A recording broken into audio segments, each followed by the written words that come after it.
Senator Stephen Armstrong, who is the U.S. Senator for Colorado, is easily one of the more engaging villains I've seen in recent memory. And the fact that it's in this game of all games, one that's not exactly known for its writing quality or its subtlety, well, I felt compelled to partially explain why. First and foremost, the man's a true believer in his cause. If you look at his rough age, he's already got some gray in his hair, and the overall timeline, he was likely involved in the military during the Metal Gear games, and possibly as late as Metal Gear Solid, before drifting into his political career. He was also a senator by the crucial time of Metal Gear Solid 4, which is 2014, just 2 years before he started putting his plans into position, which we see with the recruitment of Sam in the DLC. I bring this up because he was in a position of power, wealth, and prominence when the truth of the Patriots and their control, and more importantly the level of that control, was revealed to everybody, including him. I posit that this is when Armstrong, who was likely already leaning in this direction, became a zealot. He is specifically cited to have joined his Navy to serve his country, and that service, the country I guess more accurately, was revealed to be a lie, and arguably always had been a lie. It's no wonder that he clung to the exact opposite of that total control, absolute anarchy. Rule of the strong, the fit free to do as they wish. Disagree with someone or something? Stop them, yourself, for your own reasons, or fail and be proven the weaker.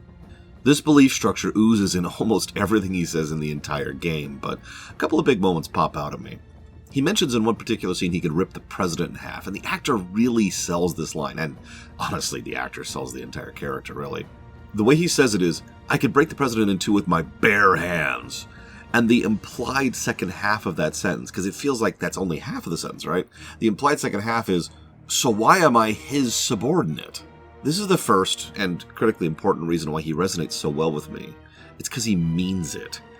He's not paying lip service, he's not lying through his teeth, he's not pulling technicalities while pronouncing whatever's been carefully crafted to pursue his agenda.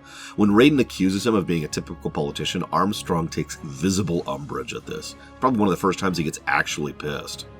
And as Raiden decries him as another greedy moneymonger, he cannot help himself but to rip aside all the masks he's wearing and be very honest. He is coarse, he is crude, he cusses constantly, and he doesn't have a scrap of decency in him, and he rants unforgiving towards Raiden.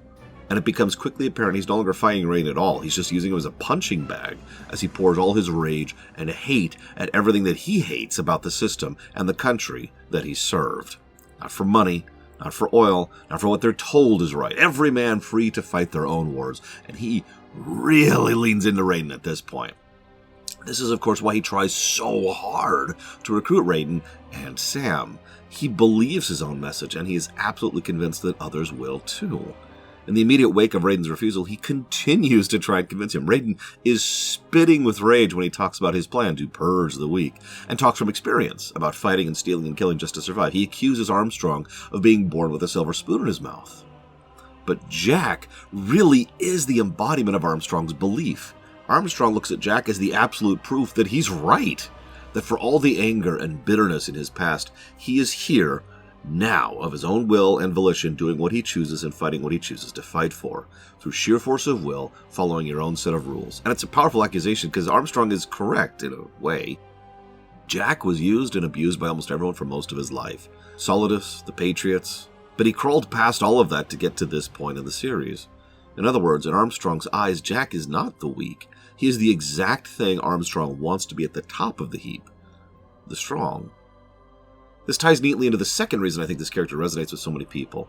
He is an evil, violent, mass-murdering psychopath, but he says a lot of things that are really easy to agree with.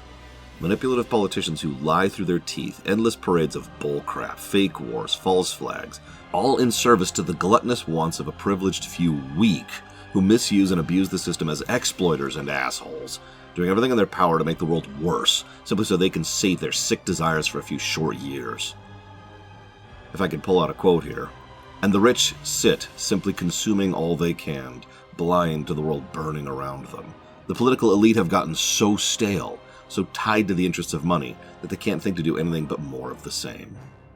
For all of his horrible, monstrous actions and thoughts, it's easy to find yourself thinking, you know, at least he's not like them, right? Right?